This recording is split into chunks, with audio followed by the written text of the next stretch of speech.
Hello everyone and welcome to the FPL Cougars show. I'm Chris.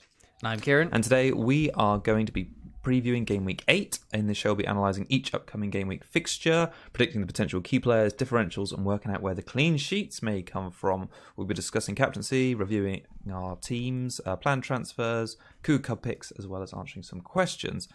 Kieran, let's get right into the game week which was of course Gameweek 7. Let's find out how you got on. Talk us through it. So 62 points overall, which was, despite everything, it was actually all right. A decent week. 11 points above the average, or something like that. So it was 411k to 232k, so just under a 200k green arrow, which is decent. Yeah, all things considered. I had Ryan in goal, obviously against Chelsea. Wasn't expecting too much, but got 8 saves. If he got one more, probably would have got some bonus. Would have been nice. The double Liverpool defence, Van Dijk with the 2 bonus, Alexander-Arnold as well. Tomori coming in, which is part of one of my transfers last week, just in time for the Chelsea clean sheet, first one of the season. And he obviously picked up a bonus as well, which is nice. 7 points. That up without Kante, didn't they? I know it was it was good. Zinchenko blanking. We didn't really know what was happening with him. He came straight back in. No word on why he was missing, but I assume he's probably going to be a rotation risk from now on. And then captain fail, Salah. I don't know. Yeah, Sheffield United away. Fancied him. You said you would captain if you had him, and blank. Obviously, missed that 1-on-1. Screwed me a little bit. But Mount was another transfer that came in, got a nice return. De Bruyne doing well, 2 assists, great. Sterling goal. And then Pookie, blanking, but whatever. And then Haller, who I obviously kept instead of taking a hit to get Abraham in, who got an assist, and Abraham blanked, so can't complain too much. Pretty decent week. On the other hand, it was just like a bit of a painful one, really. So I brought in Abraham and Mount. Mount came in for Lanzini. He returned. Abraham came in for Barnes. Barnes did, on the show last week, we said Barnes is going to get into a scrap and pick up a yellow and probably not score. That came to be because he only got 1 point. So because I ended up captaining Abraham, if you were watching the show last week, you probably saw I had it on De Bruyne. And I just had a look at it more and I just fancied that game against Brighton. And Abraham's numbers were pretty incredible, really. So I kind of got away with not owning him, to be fair. Yeah, he on another day, I think he could have got a tens score, if that makes sense. So just a bit unlucky, but I feel like the game week apart from that was a bit of a disaster, really. I think it was only Sterling, De Bruyne, Trent. I think it suffered this week finally from not having double Liverpool clean sheet. Wan-Bissaka playing and then just getting and Wan-Bissaka not playing and only getting Dean off my bench. Pope only picking up 1. It just felt like a poor score all round, really, 43, and that dropped me to like 1.3 million now. Oof, it feels like just bobbing around at the moment. I feel like it's funny because I look at the team and I think it looks quite all right, but it's just at the moment it's just things are going bad. So I'm probably not going to make any transfers this week, but we'll get into that a bit later. Let's talk about managers who probably did better than both of us and take a look at the manager of the week in the FPL Cougars mini league. Yeah, so it's Scrambled Legs 2, which is a good little name there, like by Whale Morgan. 80 points, no chips played. Game week rank of 730k, which is obviously pretty good. Overall rank of 70,000, up from 357k, and he's 104th in the Cub League. So he had the double Liverpool defense, but not the ones you'd expect of Adrian and Matip. Tomori with 7 points in the bonus. He had KDB, he had Sterling, he had Mount, all with midfield returns, and then he had King with the double-digit return, and Kane with a solid captaincy of 16 points. Yeah, I quite like the look of that team, don't you? Like really, really cheap at the back and loading up on premium assets with Kane, De Bruyne, Sterling, and Mane. That seems like I like that squad. It's nice, and 30k rank overall. That's great. Also good to see Barack Aubameyang, Omar's team, still in top place in the FPL Cougars League, picking up a score of 62 this week. He's on 508. I think total points, which is about 100. I think that's about 115 more than me. So that's really worrying. But at the same time, fantastic. Start to the season. Check where he is. He's 37th overall. 37th overall. So okay. Amazing.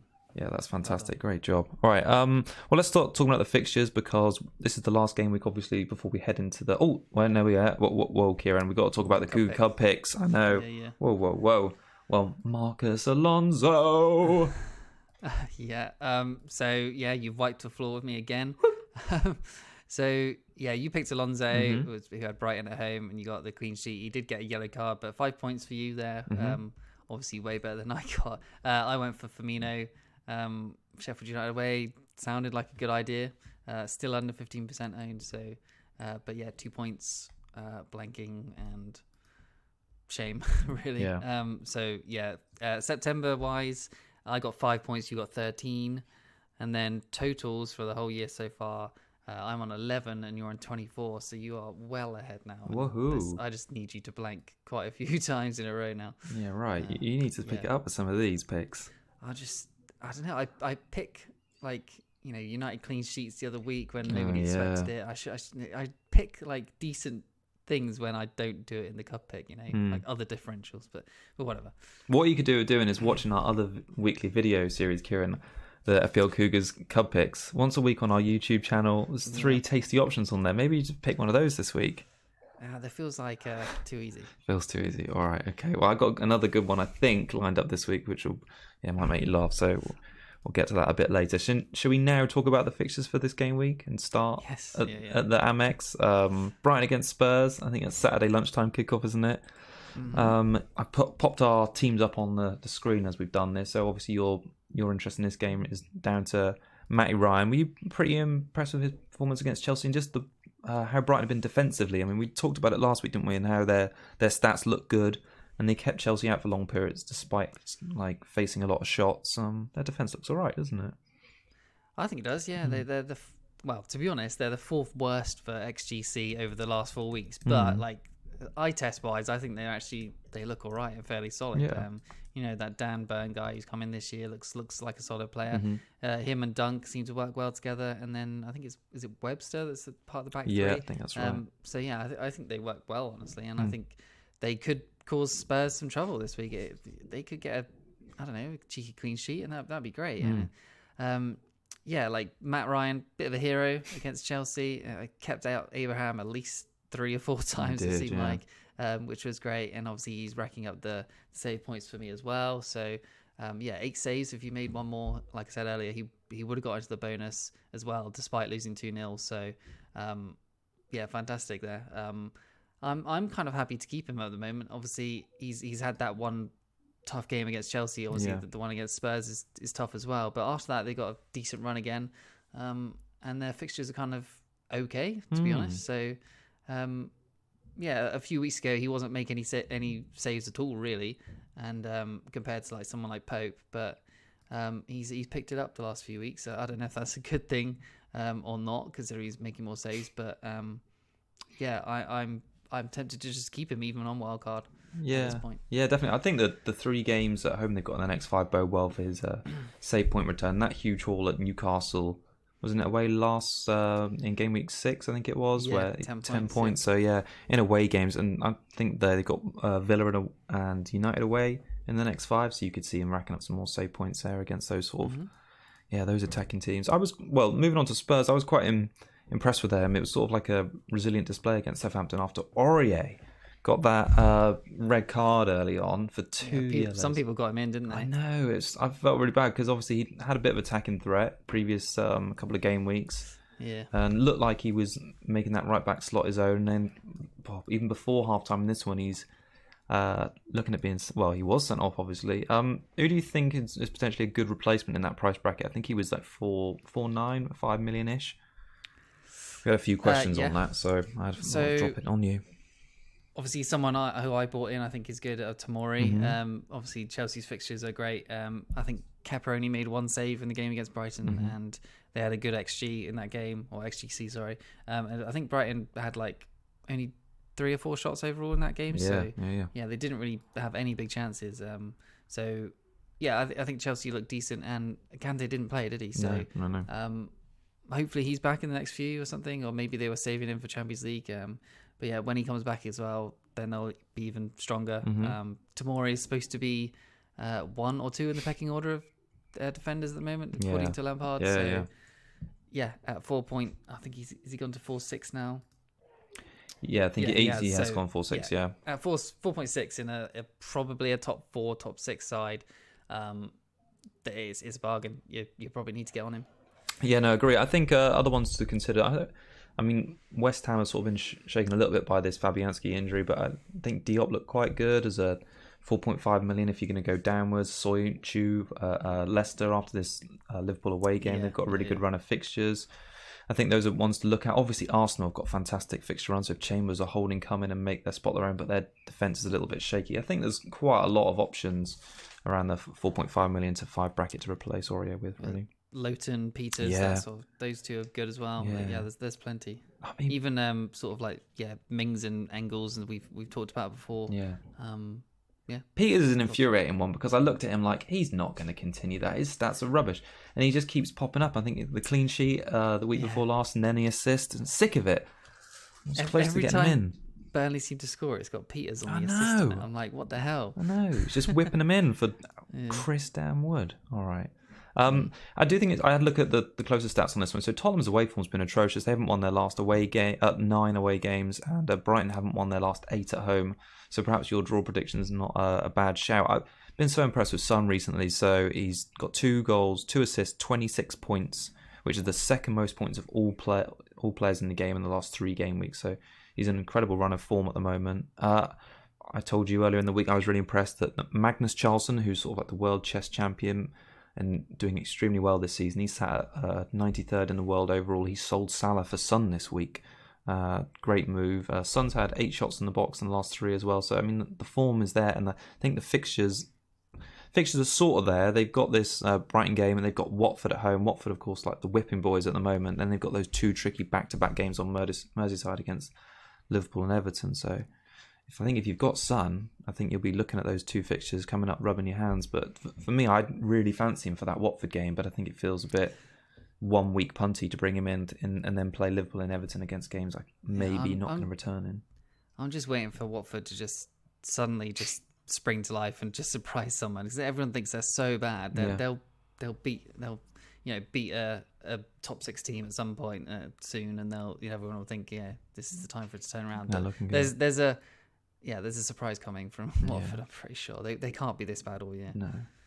Oh, you'd hope not for all the Watford fans out there. I mean, they've got a good team, so I don't see why they're this bad at the moment. I think they were a bit unlucky against Wolves as well. I mean, we'll get onto it a bit later, but didn't they have like 20 odd shots, and Wolves had 2, and Wolves ended up winning 2-0. So I mean, if we were basing this game on like XG and expected goals, and I think Watford would have been clear winners in that one.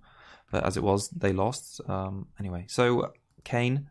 Also impressed me for Spurs again, picked up another goal, really nice counter-attacking moves. That's 21 points now for him in the last 3 games, 7 shots in the box, that's 1 less than Son, 2 big chances, which is 1 more than Son's had, and he's 44 total points for the season now, so that's an average of 6.2 points per game, which is pretty decent for 11 million. I think he and sort of Aubameyang are proven sort of reliable assets up front, but perhaps a bit too pricey.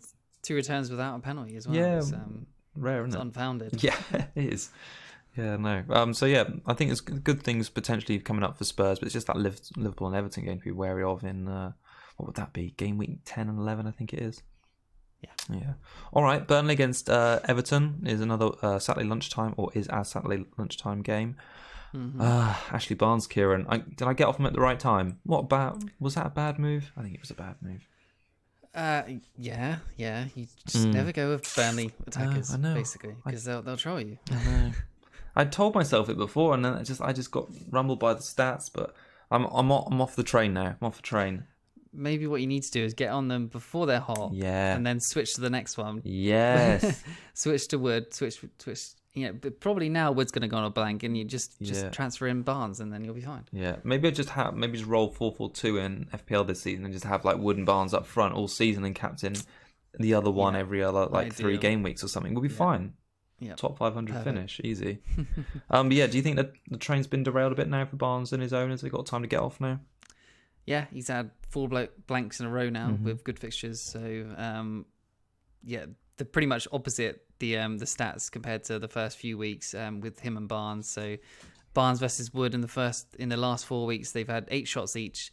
Barnes has had 0 big chances. Wood has had 5. Woo! XG for Barnes is 0.26 and Wood at 2.40. So huge compared.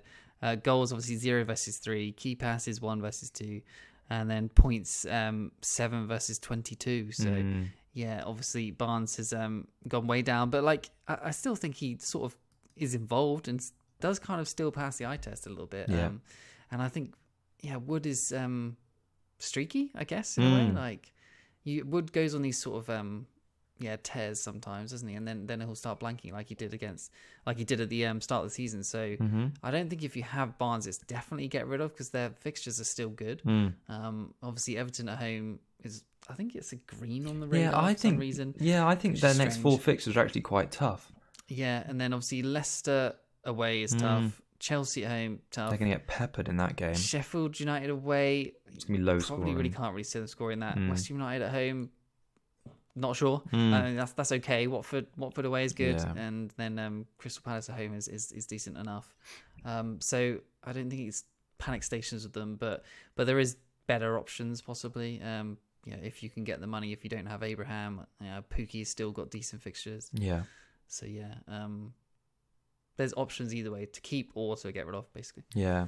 No, I think it'd be an interesting one, this game against Everton. I think Everton have looked really poor defensively in the last 5 game weeks, so they've conceded at least 2, I think, in each of those games. I've got them down sort of as only looking like they can keep 1 clean sheet in the next 5, which might be a Brighton away game. I can't see them keeping a clean sheet against Burnley. I think Barnes and Wood are going to sort of have their way with their backline there.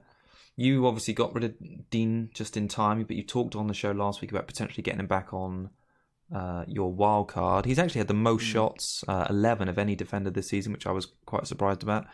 2 shots in the box away from home, 2 shots in the box at home. So it shows he's sort of consistent attacking output on the road, which is always good. But you sort of need that a little bit of reassurance when you're paying $6 million for a defender that they are going to pick up their bread and butter clean sheets every now and again. And if Everton are shipping, at least 10 in their last 5 games, it's a bit worrying. So yeah, I can see why you moved him on, but do you look at him and think, I'm going to go back to that, or is that it for you and Dean now? I'm not sure. I kind of want to see how he does against Burnley. So I was planning to wildcard over the international break, but my team looks kind of okay now, so I'm not sure I will. But just see how it goes next week, see how Dean looks. Obviously, I like him. Those shots to the box at home and away are good. Shots overall is good, and he's always capable of assists, but obviously no one's really finishing them at the moment. So that hampers or harms his appeal, because Keane, Calvert-Lewin, all those people aren't really on fire at all. So not sure, basically. He'll just be one I'll play around with on wildcard and just see if I want to fit him in. Everton have been such a disappointment for me this season in an attacking sense. Like we all had, remember last season we were finishing up, we were like, Sigurdsson's going to be nailed on in our squads. We're going to have players like Milivojevic. We're just going to set and forget them in midfield, and they're just going to be consistent. But Siggy's had 1 assist in 7 games this season. Richarlison has dropped, I think, for the first time this week, so he's down to 7-9 now. He's actually had the 3rd most shots in the box of all midfielders this season, but it's just that conversion rate for all the Everton forwards has been so low, despite Dean being on like corners and free kicks. If, like you say, if there's no one in the box who's going to be putting them away, he just turns into a poor defensive asset, really. Yeah, just want Keane to suddenly. I just want Silva to just play Keane. Just forget about Calvert-Lewin. Just play him. See what happens. Just like if he doesn't score or whatever, just keep playing him, because eventually he'll come good. Yeah. He's a young talent. He can't be expected to be amazing straight away, but you got to give him the time still. No, most players take a while to adapt, don't they, to a new league? I mean, it always used to be that a player needs a season to adapt to playing in the Premier League, and Keane's quite young. Obviously, he's not experienced much first-team football at Juve, so yeah, it's difficult for him coming into that team. But if he's coming off the bench for like 10 minutes at the end of a scrappy game, he's never going to sort of get up to speed. So I do sympathise with a lot of Everton fans that sort of think Silva's not been picking the right team and not been playing the right formations start of this season. So he keeps benching Iwobi as well, who's looked good when he's on, and I just don't understand his selections, like you say. And he started Walcott, didn't he, against City? he promptly got injured. Obviously, we hope he's fine, but It's still a strange classic one. Walcott. Yeah. All right, well, should we talk about the game of the weekend for me? And I'm a little bit disappointed it's not going to be televised. Liverpool against Leicester. Leicester's just defensive record is impeccable, really, for the expected goals conceded column. They are, I think they're top or the best team in the league for the expected goals conceded. They've only conceded 10 shots in the last 3 Premier League games, which is the best. But Liverpool have scored 2 goals at home at least in the last 10 games, and they're on course, I think. I think they're 2 or 3 games away now from having the longest consecutive winning run in the league. So that's quite a good target to get to. How do you see this game going? I mean, I would expect a Liverpool win, right? Because they're at home. But Leicester look so hyped up at the moment, don't they? They do, yeah. And it's hard. Like I'm worried about the double clean sheet or double defenders because I'm pretty sure there's not going to be a clean sheet, right? But then at the same time, there's always that chance. And obviously, Matip is now injured, which I think affects them. That is kind of big news. Yeah, affects them quite a lot. I think because Gomez is just like, as much as Gomez is a good talent, I don't think he's as good or well-rounded as Matip is. So maybe they'll play Lovren possibly, which would make it even worse. So, maybe I take Van Dijk out with look at just a punt for a couple of weeks, really, before a wild card, because I can get him back if I want to. It's just there's. I mean, I would like Sionko, obviously, but not in this fixture. No. So, Van Dijk out to someone is possible. But yeah, speaking of their defenders, obviously Robertson, he's obviously had a muted start to the season, didn't he, with blanking in the first 3, I think it was. But he's the last 4, he's now not blanked, so he's coming back into consistent returns. So he's had 6, 5, 8, and 6 in his last 4 weeks, which is 25 points. Yeah. Third overall for most points in the last 4 weeks, and 1 point behind TAA and Ricardo, that's for defenders, by the way, of Ricardo Pereira. So this is without any real goal threat, and that the 2 before him, like TAA and Ricardo, possess. Yeah. So, Robertson looks like he's back on it, which he always did look like. He was just kind of unlucky for returns, really. So I would like to own him going forward rather than VVD, possibly. So on the wildcard, I might look to Trent and Robbo again. Just because from after, I think, week 12, their that run Man City one is after the Man City game, they've got a run of 9 weeks without facing any top 6 sides. So a double up of Trent and Robbo in that run sounds really good to me, to be honest. Well, even the double attack would be nice as well, but they're kind of misfiring on the attack a little bit at the moment. Yeah, the Robbo shout's a great one. I mean, he's been passing the eye test, hasn't he, all season? He's looked good, but without the sort of Liverpool clean sheets and any attacking returns from him before sort of the last 4 game weeks, people had sort of not really considered him. But now, as soon as they've got this, I'd say, relatively tricky run out of the way. I mean, I think that United away game looks scary because it's always hyped up as a big game. But Leicester are a good team this season. We know Tottenham are going to be out for revenge after the Champions League final. It's the first time those 2 teams will have met since then. And they've obviously got that Man City away game. But after that, like you say, their run is so good. It's just priming yourself to triple up on their assets for that. And whether that means double defence, like you say, or double attack is something you've got to build towards, I think. At the same time, I'm worried about taking any of them out. Just you know that Liverpool are top of the league. They're still going to be trying to win all these games. Like they're going to still be scoring, and probably keeping clean sheets. So it's a worry about taking them out as well. They're probably just. You've probably just got to set and forget them the whole season, really. Yeah. So talk to me about Salah, because I saw the highlights, but I know you watched the game closely on Saturday because he was your captain. I'd obviously heard Mane had hit the post, saw that on the highlights. It looked like Mane had a fairly active game, which is good. But what's up with Salah at the moment? Did he look a bit out of sorts? Yeah, he did. I don't know if he's not feeling very confident at the moment. He's not scored away from home all season. I think he's had 2 assists, so he's not fully blanked. So obviously, but that Sheffield United fixture looked decent. I thought obviously Sheffield United look good defensively, but I thought they wouldn't be able to keep Salah out, that's for sure. And when he went 1-on-1, I was just like, oh my god, like he's finally going to score. I'm going to get a Captain Hall when practically everyone else is blanking, or not blanking. Sorry, first Captain Hall in the first game of the week, wasn't it? And I would have been really set up for the rest of the week. But yeah, he just could have done anything else like literally anything else, and that would have gone in. So I don't know. It's for me, I'm going to keep him because I have bad memories of last year of selling him before when he looked bad, and then he got a hat trick against Bournemouth, didn't he, in a lunchtime fixture? So I think I'm just going to keep him for the season personally. Yeah, no, I can understand that. I mean, touch wood, I still sort of feel like I've got every week, I'm like, what's Salah going to do? And that sort of, you feel like Mane can only do so much. And I think it's only, Mane's outscored him for, I think, two of the 4 weeks. And they've both blanked once. I've had him, but it always feels like I'd be more confident with putting the armband on Salah. And when they get to that tasty run after City, I kind of want him back.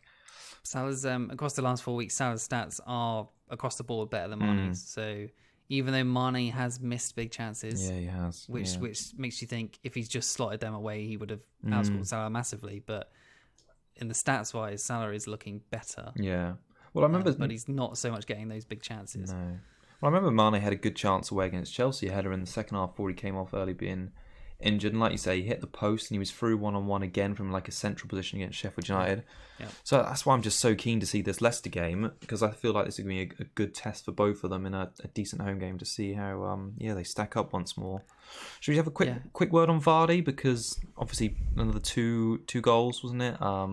Against Newcastle. That's 85 Premier League goals now, which is one more than Ronaldo managed in 13 fewer games, which is incredible.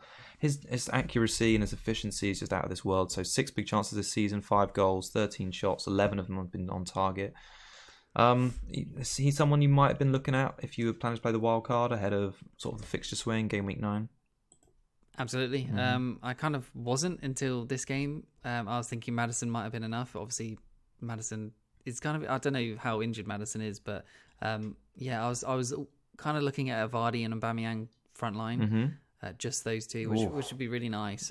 But it's super hard to fit it in, just with everyone else, the Sterling and KDBs and all that lot. So all the crew. All the crew, yeah. So if you have Vardy, then it kind of means not having Aubameyang if you want like the City coverage, the Liverpool and stuff.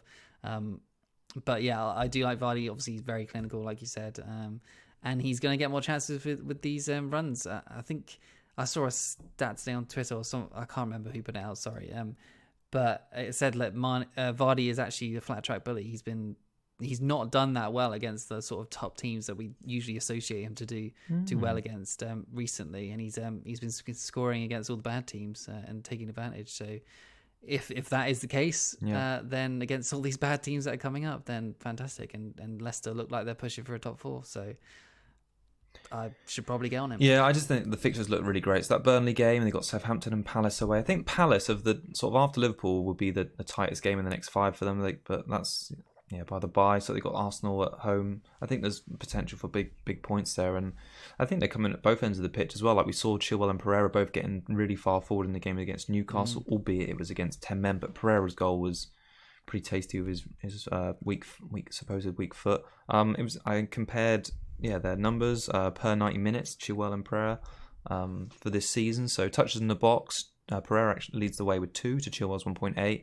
Shots, Pereira's having 0.7 per game to Chilwell's 0.4. And key passes, actually Chilwell does come out on top against Pereira there. So he's averaging 1 key pass a game to Pereira's 0.5 of a key pass, if that's even such a thing. But I said last week Pereira's streaky with his attacking returns, didn't I? So and he just went and proved it. Can he do it again this week? Probably not, but you might need some sort of inspiration running from the back, like against Newcastle, to break down Liverpool. So, possible. That's not bad.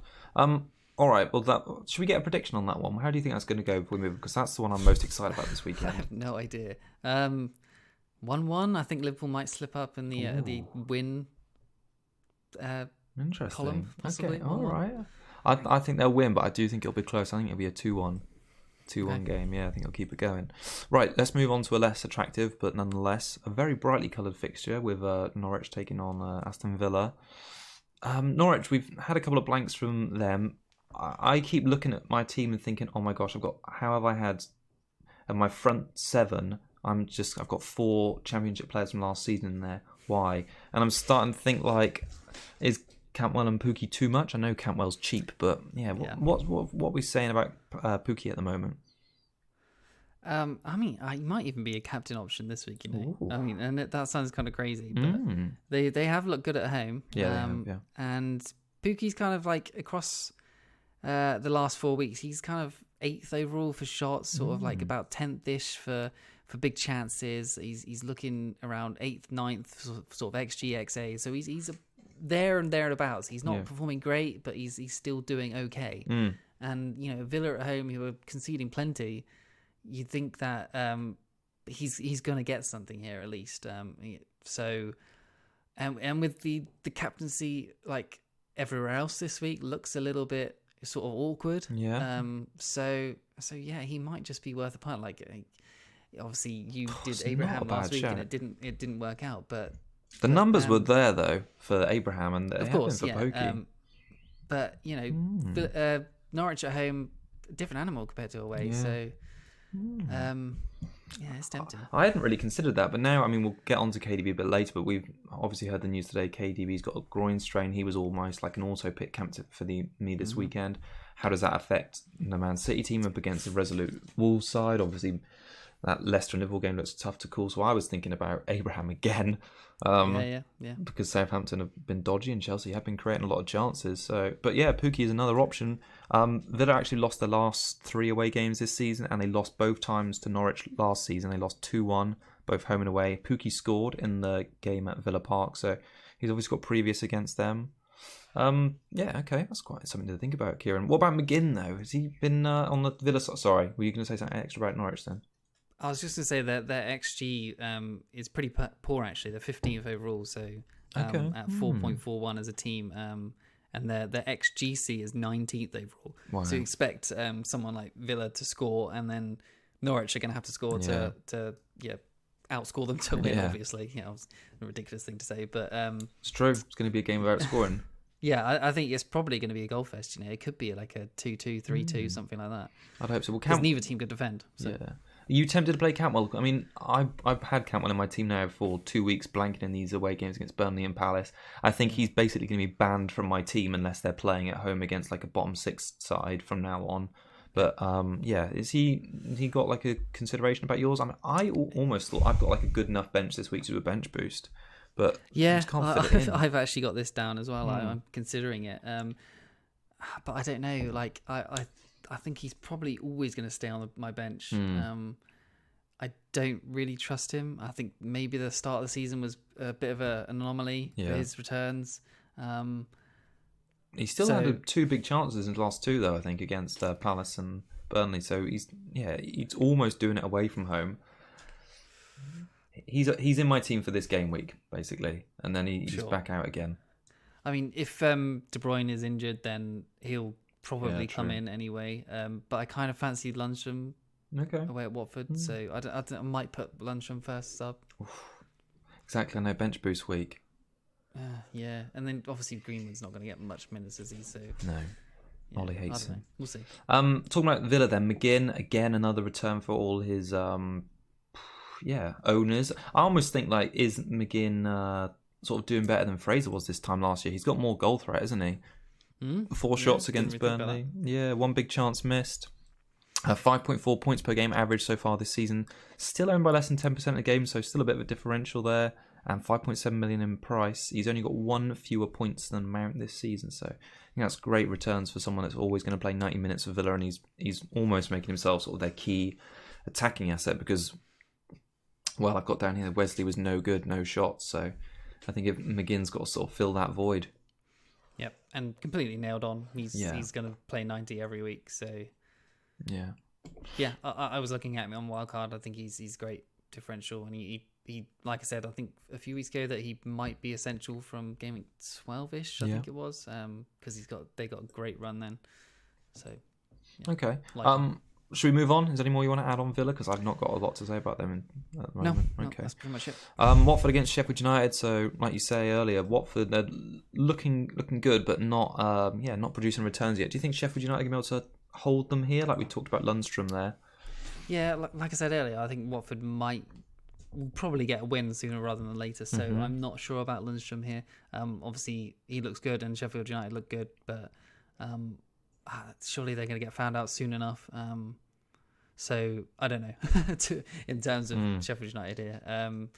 But yeah, Watford, they're obviously having a shocker. They're dead last in the Premier League for obviously in the table. They've 1-0, lost 5, drawn 2. So that's 2 points on the board from 7 weeks is pretty bad. Obviously, complete opposite to last year because they were top 3 or something around this sort of time last year. They had a great start. Anyway, so the XGC is obviously 20th as well. So they're 8.9 over the last 4 weeks. So yeah, really bad. And then surprisingly, actually, their overall XG is 6.0, 7th overall. Only scored 3, so they're massively underperforming. So yeah, possibly they're going to get some goals against Sheffield United. I don't see why not, really. I think they're just missing Deeney. They need their general back on the pitch.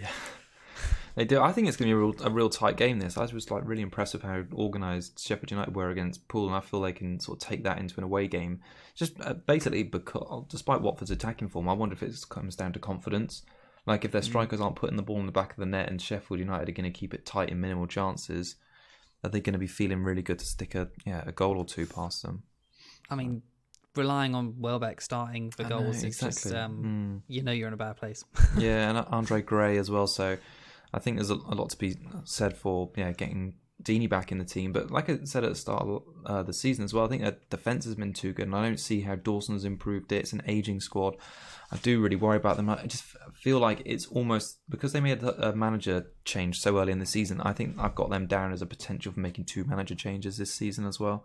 So I reckon that could happen around Christmas time if they're still suffering down where they are. And speaking of their defence, I thought they would actually be all right at the start. Before the season started, I think they had okay fixtures, and I thought Dawson would help them at the back. Obviously, I did actually talk about Holobas quite a lot pre-season. I thought he'd be quite good. Obviously, he started last year quite well, but I've just got a note down here that he's got 0 points so far. Wow! Like he's accrued 0 points, and he's played 90 minutes in every game other than one where he played 77. And one game where he was completely missed, maybe a slight injury or something. So he's had 1, 1, 0, 0, 0, -2 and 0 so far, which is astonishing, to be honest. I don't know. I think something like, Rocco managed something like that last season or the year before, where he played something like 6 odd games and got 0 points. But yeah, I'm sorry if anyone listened to me talking about Holobas at the start.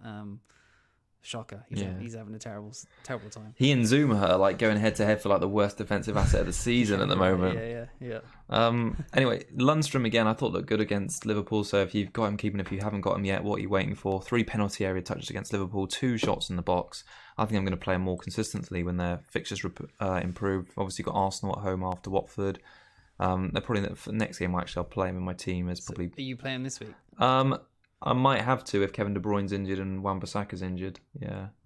Okay, so Cantwell and Lundstrom might have to play. Yeah, Cantwell and Lundstrom. Yeah. Fair play. Going to utilise the bench potentially, but Anyway, what was I saying? 2 shots in the box. I think he's looking good. So yeah, I think he's there to stay. Should we move on and talk about Palace and West Ham? Sorry, at the London Stadium. I noticed that. I was looking at the big chances of these 2 teams. So West Ham have only had 1 big chance in the last 3 games, which is the worst of all teams. But despite that, they've scored 4 goals. Palace have had 2 big chances in the last 3 games, which is the second worst. So it's the meeting of the 2 teams with the worst big chances created. So what? You're expecting a 3-3 thriller in this one? You think they're going to flip the script on us? Sure. No, that means no. I mean, Yarmolenko's XG is something like 0.35, but he scored 3 goals in the last 4 or something. He has. Example of stats not really working out. So yeah, there could be goals in this. I think West Ham before the last few weeks have looked really good going forward, haven't they? So I don't. Crystal Palace have always been slightly have been strong at the back, but yeah, I think West Ham should win this fairly well, 2-0 something like that. Lanzini obviously back to fitness now. Yarmolenko looking good. Anderson looking pretty good too. So yeah, even Cresswell coming in doing well. So yeah, I'm excited to kind of still own Haller. Actually, I think so. I was going to say the temptation to get off Haller last week must have been quite high because It was really big. hundreds of thousands of people basically transferred him out. Everyone went to Abraham, but Haller has got good fixtures. Part of the reason why I had Lanzini, I thought if Mount was going to be out from that ankle injury, still I'd keep him and be fairly happy with him. But as it ended up being, he's blanked again. But I still think Lanzini is a good pick. And like you say, with these fixtures coming up, Crystal Palace, Sheffield United, Newcastle, 3 home games in the next 4. Yeah, there's potential there for them to keep doing well. Fabianski out, do you think that's going to make a bit of a difference to how their defensive line performs? I would imagine it would. I think I saw on Twitter something that the West Ham fans don't seem to be very happy with Roberto or something, the guy that's coming in. Oh, so, really? Yeah, they don't think he's very good. So, yeah, I can't imagine too many clean sheets for them, so they're going to need to score goals. Yeah, Well, I'd be interested in Lanzini. I'd be interested in a double up, maybe even Yarmolenko. But Yarmolenko is probably going to start trolling soon. I imagine he's probably had his run of decent goals, and then it'll probably flip to someone like Anderson to go on a run or something. Yeah, I think I've missed out there. Yeah. Did recommend him though, so got to do, and he was my backup Cougar Cub picks for the week, so yeah, fair play to him. On the Palace side of things, I just want to shout out Wilf Zaha again, his first attacking return of the season. Well done. Assist, obviously, in the game against Norwich. Holy mackerel, I've got written down here, because I'm surprised he's taken this long to do it. 17 points in 7 games this season. That's an average of 2.2 points per game. I mean, that is lowly. After all the expectations I had over him over the summer, like a good price point of 7 million, he's just been such a letdown. Yeah, a bit disappointing. Well done to everyone as well who kept faith with Martin Kelly, because Kelly came back into the side after missing 2 games. I think Asako was injured. It seems like it's between him and Sacco to partner Cahill at the back. He looked like he had a good game by all accounts, 4.1 million. And yeah, I reckon if he keeps his place, I'd potentially be interested in. But their fixtures are absolutely woeful. Yeah, they got, after West Ham, they got City, Arsenal, Leicester, Chelsea, and I believe after that they've got Liverpool. So yeah, really tough run for Palace coming up. So brave if you've got any of their sort of starting 11 in your squad for that run.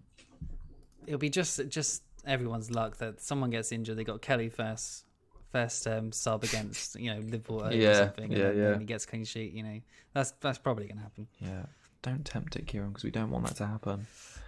Yeah. What we do want to happen though is to see a good game between Arsenal and Bournemouth this weekend. You've got. Well, you were talking to me earlier about Arsenal's fixtures, and obviously you mentioned earlier about Aubameyang. Mm-hmm. This is probably the first run of their good fixtures, despite that. I mean, despite the fact Aubameyang's returned in every game so far this season and picked up the 3 bonus last night against Man United. Oh, how tempted are you to get him in? He just looks like he's going to, in that centre-forward role, he's just going to return. Oh, well, he's obviously playing all the games at the moment, isn't he? And I think, like I said, it's due back like in 2 weeks. So I think if you're getting him, beware that, like I said, it'll be round the corner. Yeah. And he's probably going to get rested in probably like 1, maybe 2 games, just because he's played every game, hasn't he? So, yeah, there's rests around the corner for him. But if he comes on, he can do well. He's captain material in possibly this game. Definitely. Considering the rest of the fixtures or rest of captain options this week are pretty bad. So yeah, he's captain material in this, and Bournemouth obviously can't defend very well. So yeah, is Aguero, him and Wilson the only 3 to continue returning in every game. Can't see him letting up this week. Sheffield United might be one he slips up in next week. But yeah, other than that, his fixtures look great. Really good. Yeah, they do look good. Sorry to interrupt. Who do you think is going to be the one who continues that consistent point scoring spree the longest out of those 3? You mentioned that. I don't know. We have to guess tonight, right now. Who's the first to blank? No, who's the person to continue it the longest?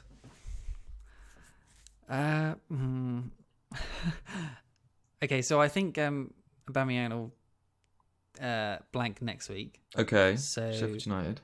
Who does Aguero's got Wolves, but he's definitely playing in the Champions League tomorrow, because Pep said.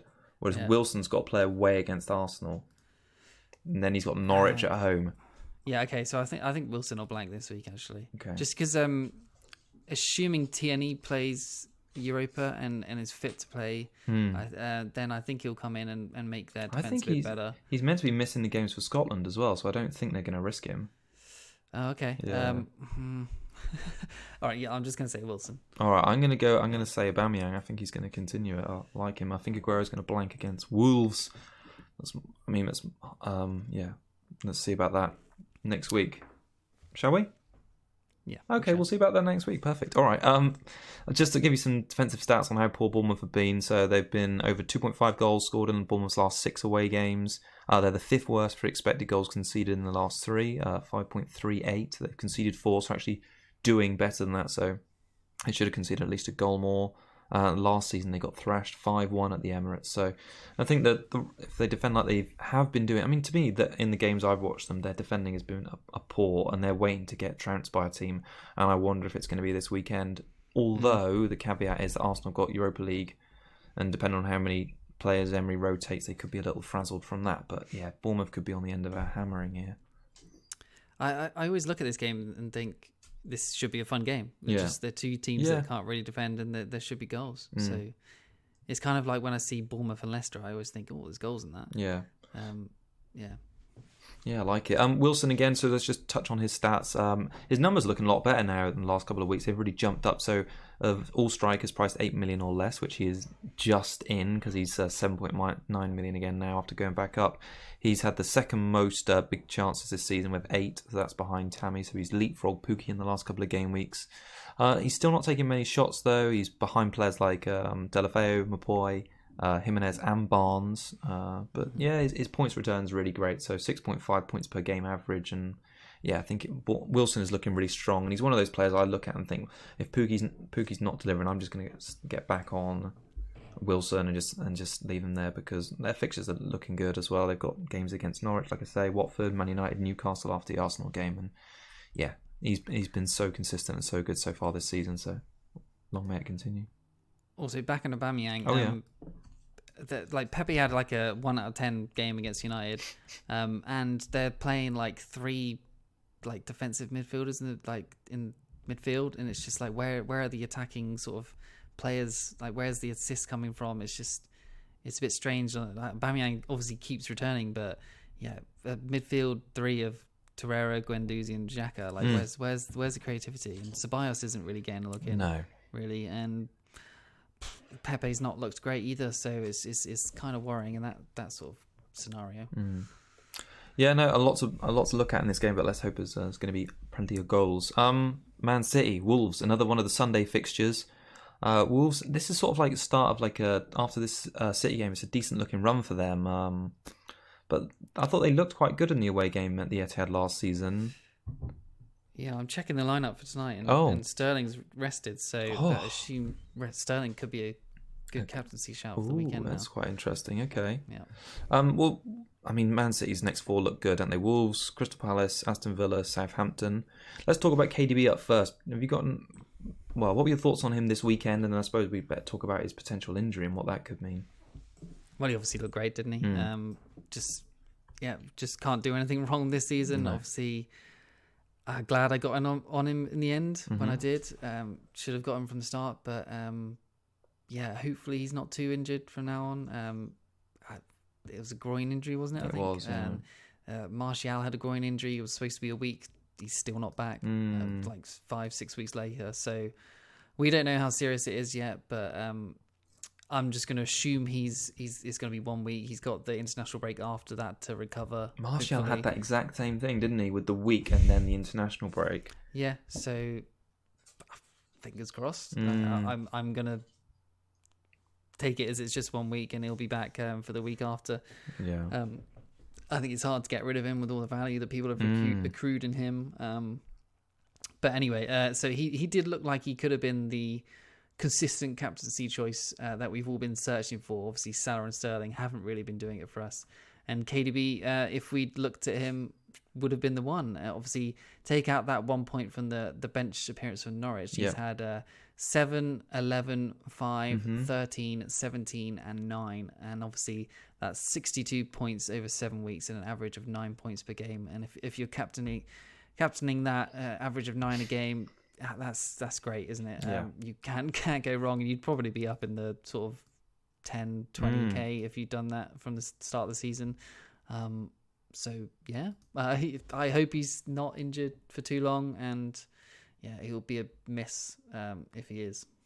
Yeah, no, I agree. I hope to see him back soon. Like you say, it's been so impressive to watch. Who do you think is going to have to sort of step up to the plate then? You think it's going to be Sterling? Obviously rested tonight. It looks like Aguero got rested from the Everton game because he picked up a little bit of a tweak. But I wonder if Mahrez could come back into the fore, because he had a great game against Everton. He was doing some like nice flicks, tricks, and setting up some amazing through ball for Sterling. Obviously scored the fantastic free kick.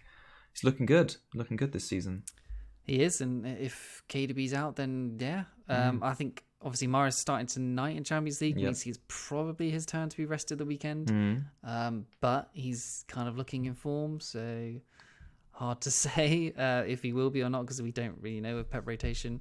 Bernardo and David Silva have started tonight as well, so you'd imagine they might play at the weekend. Not sure, but yeah, Mahrez I really like. I've been looking at drafts of a wild card with triple City attack, with Mahrez, Sterling, KDB, or Aguero, and just deal with the rotation eventually or every time it happens. But he's only 3.3% owned. He's obviously 8.5 million, which seems like it could be a bargain, because when he's starting, he's doing really well. He's had one blank. Obviously, when he started, he's got 14 points, a 3, which was the blank, 15 and a 10. So over those 4 games, he's averaging 10.5 per game. So yeah, if you were averaging that in compared to KDB, he would be doing really, really well. And yeah, he might have been a captain option if he was nailed on. So yeah, I think possibly going forward, if KDB is out, then Mahrez might be worth a shout. I think we should also mention Zinchenko as well, because obviously he got totally omitted from 2 squads, the Premier League game in Gameweek 8, and then he didn't play the League Cup game. He obviously came back in against Everton. He's not in the squad again tonight in the Champions League game. Ooh, didn't notice that. We'd take that to mean that he's probably going to come back in for the Premier League game against Wolves. I'd guess so. Yeah, you would have thought so, which bodes quite well. I think Wolves look like they've got the potential to limit City, let's say, rather than stop them. They're 4th best for shots conceded in the last 3 games, only allowing 13. So Leicester were the best on 10. So they're doing pretty well there. Their attacking output looked really poor though. Like I said, against Watford, they only had 2 shots and ended up obviously winning 2-0. So if they're coming to the Etihad and posting similar sort of attacking numbers, you'd think that there could be another clean sheet there for City. So it is good news for both you and I that Zinchenko looks like he's got his rest tonight. City have just been obviously thrashing teams. Most goals scored after 7 game weeks than any of the top team in top flight history. So despite Doherty's good form, who's rolled back into our thinking, were 2 attacking returns in the last 3 games, 2nd clean sheet of the season for Wolves at the weekend against Watford, and he's got more points than Dean and Otamendi and the rest of the City defence. Potentially not a good week for Doherty this week, but afterwards, Kieran, I think quite like him for the Southampton, Newcastle, Arsenal games, and Villa. Yeah, I've been looking at him as a possible differential wildcard. But I would shame he's playing City this week, because if I was going to wildcard the week after, I'd love to get him as a punt. But I like him. Good player. Yeah, I also really like Bolly as well this season. So he came straight back into the lineup at the weekend, picked up a clean sheet and the bonus point. So actually, looking at his bonus point, he's picked up 6 bonus points in the 6 games he's played this season. 1 assist, 2 big chances created, and he's a threat in the box as well. So I think there's potential points on offer from basically 3 avenues for Bolly: the clean sheets, the bonus points, and attacking returns when he goes up for set plays. So I think he's one to look at. So maybe he's another one to consider if you've had Aurier and I think he has similar price points. So he could be one to move to. All right, should we talk about the second last game of the game week, Southampton against Chelsea? Do you want to tell me some things about Danny Ings? Because we discussed, Kieran, didn't we? We were watching the League Cup last week, and Danny Ings against Portsmouth it was. Danny Ings scored, and I said to you, Kieran, is Danny Ings an option? And you said, maybe, ask Twitter. And then he goes and gets a goal and 3 bonus points against Tottenham. So is he an option? Not sure. I mean, the goals he got, obviously the goal he got against Liverpool, do you remember, quite a while back, was when Adrian kicked it into him and he scored. Obviously the one against Lloris is good that he went and got up there, but that's a keeper mistake, making Lloris look a fool.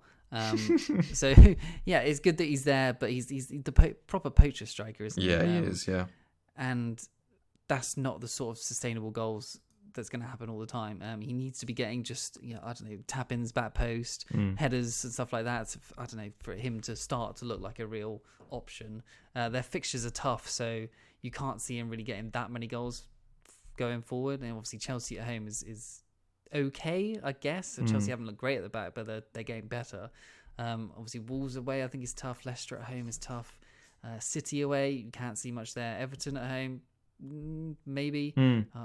So yeah, next few are tough, but at 5.9 is starting to look like he's getting some kind of form. If obviously he's in walking injury, if he can stay fit, then yeah, Gameweek 12 then looks good because their run is good from there. Yeah. So yeah, if you're looking for that budget striker, he might be it. And obviously Adams, I'm not really sure what happened to him last week. He didn't play at all, wasn't in the squad. I don't know either. I haven't heard if he was injured or not. So. Yeah, if he is, then Ings is the only option at the moment. But how do you think they're fair up coming up against Chelsea? So I was having a look at their attacking stats. So obviously because I'm backing them now with double attacks, so 13.6 expected goals for the whole of the season, which is the second best overall. They've had 43 shots on target, which is the second to Man City. Third best for shots conceded as well in the last 3 games, 11. So they're looking good at both ends of the pitch, and I quite like the look of Lampard's young side. We've got Abraham, Mount, Callum Hudson-Odoi looks like he could potentially be an option, 5.9. It's the kind of young team that United want, but just don't have. I know, it is.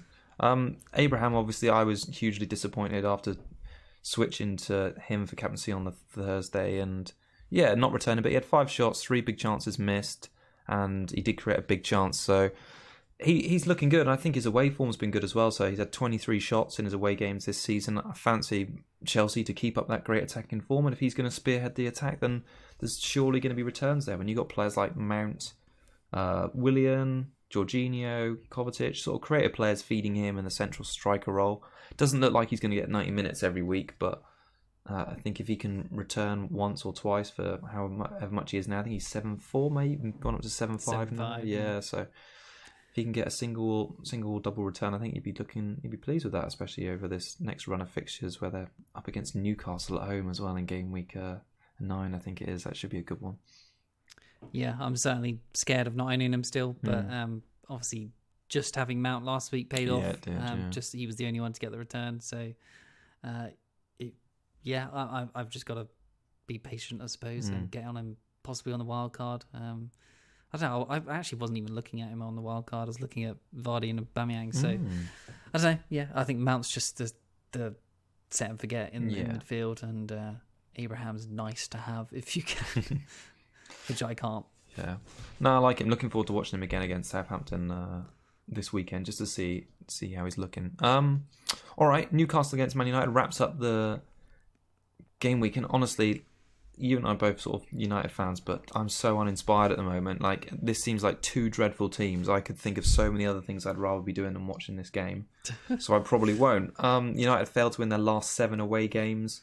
Newcastle have looked chronic. That we saw there was the report that came out yesterday that Steve Bruce had cancelled training on a Monday because he was so angry with the players. I saw a fantastic comment on Twitter. I might have retweeted on our account that said something like it would do the players good to have a day off from Steve Bruce. I just feel like this is I don't know. I got nothing sort of exciting to say about United at the moment. I've got Wan-Bissaka potentially playing this game if he recovers from injury because Newcastle's attacking output is so good. But I can't trust United at the moment. Worrying all over. Yeah, I think you've got to have Wan-Bissaka in your lineup, haven't you, just in case? Because obviously there's probably a clean sheet there. You'd expect if there's not. Then, where are they going to get one? Because Newcastle are like 20th overall for XG of 2.19 over the last 4 weeks, and I think the 3 weeks before that weren't any much better. So yeah, 15th overall for XGC of 7.13. They've conceded 9, so they're kind of underperforming. I don't know what to say if it's under or overperforming when they've conceded more than their XG, but. So yeah, and Man United's XG is pretty bad. Non-penalty XG is pretty bad. So it could be a 0-0. Yeah. I don't know. Man United need their proper first 11 to do anything, because if there's this, the squad is so thin that any injuries, and it's just we just look so poor basically. So yeah, just not expecting much from either of them really. No, I'm really just totally uninspired about talking about this game, and I'm thinking that I'm going to save up 2 transfers, or not make a transfer this week, to potentially with a view to removing Wan-Bissaka and any sort of United crumbs from my team, really, because they're just bringing my emotional. What was I going to say? Bringing the fun down of FPL, making it not very enjoyable. All right, well that wraps up the fixtures. We should probably just talk. We talked about our teams quite a lot here, and we haven't actually just read them aloud for people who might be listening to us. So I'll just do mine quickly. So I've got Pope playing a 3-5-2 with Wan-Bissaka, Zinchenko, and Arnold. Midfield of Cantwell, Mount, Kevin if he plays, Mane, Sterling, Abraham, Pukki, and then obviously Lundstrom and Dean. First and second bench to potentially replace Kevin and Wan-Bissaka. Do you want to go through yours briefly? So Ryan, obviously Tottenham at home, and I got double Liverpool defence of Trent and Van Dijk at the moment. Tomori, and then Zinchenko, a Salah, Mount, De Bruyne. Obviously, like I said, if he plays, he's got the armband at the moment. It's probably going to go on Sterling now. Yeah. And then Sterling, and then Pukki and Haller, and bench of Cantwell and Lundstrom as well. Who hopefully I might think about bench boosting if De Bruyne could be fit. Obviously, I think he's definitely going to miss Wolves, isn't he? Yeah. So I don't know. Maybe there's the transfers to be made. Probably not. But I think I'm looking at Van Dijk. Obviously, I'm going into transfers now. But I'm looking at Van Dijk maybe out for someone for a punt. Not sure who, or maybe Zinchenko out because we're not sure if he's definitely going to be playing. I think he will. If he's missed the whole game tonight, like he did, Pep's shown a little bit of form for, I suppose, getting someone out of the squad and then bringing him in to play again. So I could see him doing that again next week. Yeah, that's true. I'd keep hold of Van Dijk. I'd keep hold of Van Dijk. Really? Yeah, definitely. Well, yeah, United kept a clean sheet, didn't they, against Leicester away? And despite their attacking form against Newcastle, I could see Liverpool got better defence than United. Keep it tight, maybe. Yeah, that's true, but no Matip next to him. That's true, actually. Yeah, good point. Makes it worse. All right, well that sort of like wraps up our transfers and captaincy. It looks like I'm probably going to be joining you on Sterling if De Bruyne isn't playing. That is, otherwise it'll be on KDB. Vice, I'll probably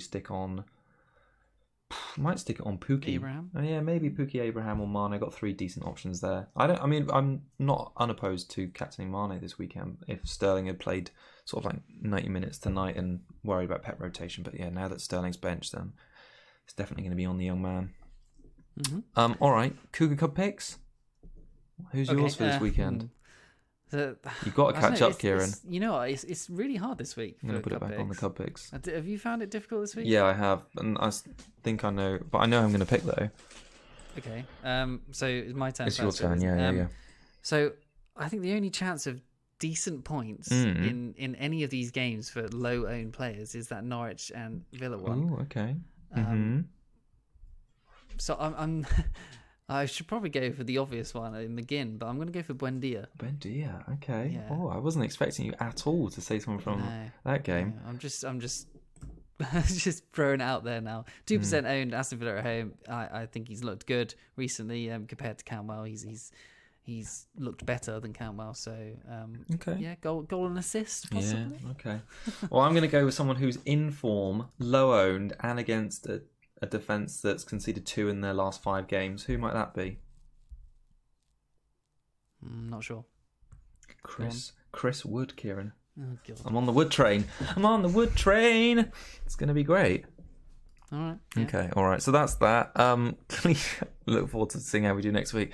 Do you want to pick out a clean sheet for us this week, please? I've got 3 here. You got 3? Yeah, I'm just going to say Arsenal. I think I'll get one. Arsenal? Kieran, you're mad. Okay. I do. And then Chelsea. Right. Okay. Yeah. I wasn't going to say either of those teams. And then Everton, I think, might get one. Blimey. God, I wouldn't have said any of those teams, but I'd be happy if the Everton one comes in with Dean second on my bench. So I'm gonna have to say I'm just gonna keep it easy with the 2 Manchester clubs this weekend. I think Newcastle's attacking form is that woeful that United, if they don't, they should probably dissolve the club. And I think based on Wolves, two things I think are going to give Man City the clean sheet this weekend. Wolves' lack of shots in that potentially easy home game against Watford too, and they've got the Europa League on the Thursday. So I fancy City, which is probably the most uninspiring and boring clean sheet picks of all time. But hey ho, we've got to do better, haven't we, Kieran? We've got to move up from 1.3 million. Hopefully, this time next week, heading into the international break, I've got a green arrow. Wouldn't that be nice? I've forgotten what they look like. Yeah, I'm feeling fairly confident for this week. Feeling fairly confident. If Liverpool can keep that double clean sheet against Leicester, that would be game changing. It would be another game changer. With no Matip, Joe Gomez an option. We can dream. We can dream. Right, we're going to go enjoy Champions League football, aren't we, tonight now? Yep. Cool. All right, so that wraps up the show. Thanks, everyone, for joining us. We'll be back not next week because that'll be the first week of the international break. We'll be back the week after that for our Gameweek 9 preview. Until then, if you've got any questions, drop them on the YouTube channel below or tweet us at FPL Cougars, and we will get back to you with our considered thoughts on all things FPL. And sort of what our favourite toast toppings are. Kieran, what's your favourite toast topping? Straight butter. Straight butter? Oh, that's kind of boring. What about... Nah, jam and like chocolate spread just doesn't cut it for me. Oh my god, alright. Sorry. Peanut butter for me. Ugh, no. What? Disgusting. Why? Disgusting. Just peanut butter is so gross. So just don't even get me into it. Oh my god, alright. Ugh. What, both crunchy and smooth? Absolutely disgusting. What? Okay, Sorry. we're going to do another stream about this. Kieran's top toast picks coming 2019. It's not many because it's just butter. Butter, alright. Okay. Alright, well, spoilers. That is a big spoiler. Right, we're not doing the video. We'll do it as cancelled. Banned. Alright, okay. Until next week, everyone. Thanks for joining us. Bye from me. Cheers and good luck, everyone. Bye.